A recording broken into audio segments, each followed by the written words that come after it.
Kakinada rural నియోజకవర్గంలో పలు అభివృద్ధి సంక్షేమ పథకాలు భారీ ఎత్తున ప్రజలకు అందించడం జరుగుతుందని కాకినాడ రూరల్ ఎమ్మెల్యే పంతం నానాజీ పేర్కొన్నారు.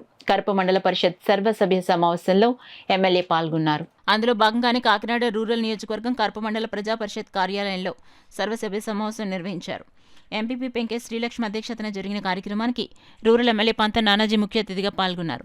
ఈ సందర్భంగా వివిధ అభివృద్ధి కార్యక్రమాలపై మండల స్థాయి అధికారులు తమ శాఖల పురోగతిని వివరించారు. ముందుగా ఎంపీపీ పెంకే శ్రీలక్ష్మి మహాత్మాగాంధీ విగ్రహానికి డాక్టర్ బిఆర్ అంబేద్కర్ చిత్రపటానికి పూలమాలలు వేశారు.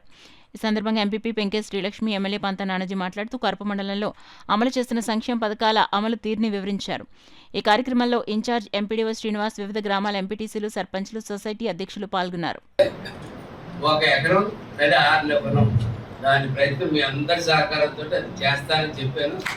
ఎకరం మొదలకుండా మీ అందరి యొక్క సహకారంతో పెద్ద ఎత్తున కాలువలు తవ్వాం. మన సొంత నిధులతో పాటు మన సొంత నిధులు మన అందరూ కూడా కలిసి కట్టుగా పార్టీలకు అతీతంగా మన కాలువలు తవ్వుకున్నాం. ప్రతి ఒక్క చోట అన్ని పార్టీలు కూడా కలిసి రావడం జరిగింది. ఏదైతే డ్రైన్స్ పూర్తి స్థాయిలో తవ్వామో దానివల్ల ఎక్కడా కూడా ఒక ఎకరం మొదలలేదు. అలాగే మన పైన ఎమ్మెల్యేలు ఎవరైతే మన రామకృష్ణ ఖచ్చితంగా మీకు చేసి చూపిస్తామని చెప్పి ఈ సంవత్సరం నుంచే మీకు చేసి చూపిస్తామని చెప్పి తెలియజేసుకుంటూ, అలాగే ఇప్పటివరకు ఒక ముఖ్యమైన విషయం, అనేక మంది ముఖ్యమంత్రులు వచ్చారు. ఇదే ముఖ్యమంత్రి గతంలో ముఖ్యమంత్రి చేశాడు, కానీ ఇంత గొప్పగా పరిపాలన అందించడం ఇది మొట్టమొదటిసారిగా నేను ఈ కూటమి ప్రభుత్వాన్ని పెంచుకుంటా ఉన్నాను. ఎందుకంటే మనం ఇందాక మాట్లాడుకున్నాం, గవర్నమెంట్ హాస్పిటల్లో ఇబ్బంది, ఏ రకమైన ఇబ్బంది వస్తుంది.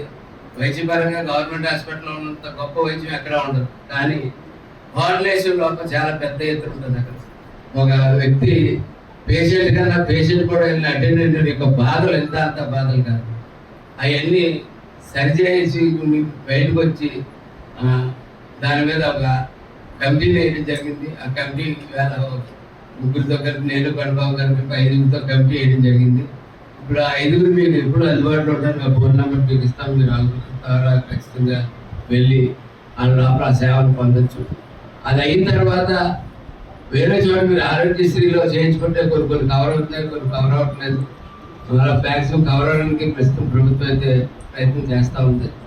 ఈ అన్నింటినీ మించిన తర్వాత సీఎం రిలీఫ్ ఫండ్ ఒక రకంగా తెలియకపోవడం వల్ల ఏదో అయిపోయిన దానివల్ల ఎమర్జెన్సీ మీద ఆరోగ్యశ్రీలకు గవర్నమెంట్ హాస్పిటల్కి వెళ్ళలేక దెబ్బతిని ఆర్థికంగా చిదిగిపోయే పరిస్థితి వస్తే సీఎం రిలీఫ్ పెట్టి ఆ బిల్లులు పెట్టుకుని సీఎం రిలీఫ్ పెడితే ఇప్పటి వరకు ఈ సంవత్సర కాలంలో 143 మంది అప్లికేషన్ పంపించాం. దానికి కానీ 117 మందికి చెక్కులు ఎంత పెద్ద మనసుతో చేసిన ముఖ్యమంత్రిని, మొట్టమొదటి ముఖ్యమంత్రిని చంద్రబాబు నాయుడు గారిని చూస్తాను. ఆయన ధన్యవాదాలు తెలియజేస్తా ఉన్నాను. 4,87,37,35,000 రూపాయల సొమ్ము లబ్ధిదారులకు ఇవ్వడం జరిగినది. అలాగే వాహన మిత్రకి 2025-26 పథకంలో భాగంగా అర్హత కలిగిన డ్రైవర్స్ కు సంవత్సరంకు 15,000 రూపాయలు వారి ఖాతాలో జమ చేయడం జరుగుతుంది.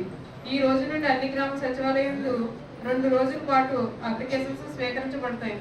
కావున మీ గ్రామాల్లో అర్హత కలిగిన వారికి పథకం గురించి తెలియజేయవలసిందిగా కోరుతున్నాం. ప్రతి శుక్రవారం మన మిత్ర డోర్ టు డోర్ క్యాంపెయిన్ నిర్వహించడం జరుగుతుంది. ప్రజలు ధృవపత్రాలు, ఇతర సేవల కోసం ప్రభుత్వ కార్యాలయాల చుట్టూ తిరిగే పని లేకుండా పౌర సేవలు వేగవంతంగా అందజేసేందుకు ఈ వాట్సాప్ గవర్నెన్స్ ఉపయోగపడుతుంది అని మీ గ్రామాల్లో ఉన్న ప్రజలకు చేయవలసిందిగా కోరుతున్నాము. కౌశలం కార్యక్రమానికి ఇంట్లోనే ఉంటూ ఉద్యోగం చేసుకునే కార్యాచరణ రూపొందించడానికి జరిగింది. 10 inter, degree, PG, B Tech, diploma, ITI వంటి కోర్సులు చేసిన అభ్యర్థులను అర్హులుగా ప్రకటించింది. మన కల్పనలకు సంబంధించి 4,704 అభ్యర్థులను అర్హులుగా గుర్తించగా 3,034 అభ్యర్థులు మాత్రమే వారి సర్టిఫికెట్స్ సచివాలయ సిబ్బందికి సబ్మిట్ చేసి ఉన్నారు. కావున మిగిలిన 1,670 అభ్యర్థులను కూడా సొంతంగా ఆన్లైన్లో వివరాలు నమోదు చేసుకునేలా లేదా వారి గ్రామ సచివాలయంలో సర్టిఫికెట్స్ సబ్మిట్ చేసేలా మీ గ్రామంలో తెలియజేయవలసిందిగా కోరుతున్నాము. P4 విధానము ద్వారా మన మండలంలో 3,058 కుటుంబాలను బంగారు కుటుంబాలుగా గుర్తించడం జరిగినది. 3058 కుటుంబాల్లో 1970 కుటుంబాలను 1024 మార్గదర్శక దత్తత తీసుకున్నట్టుగా జరిగినది.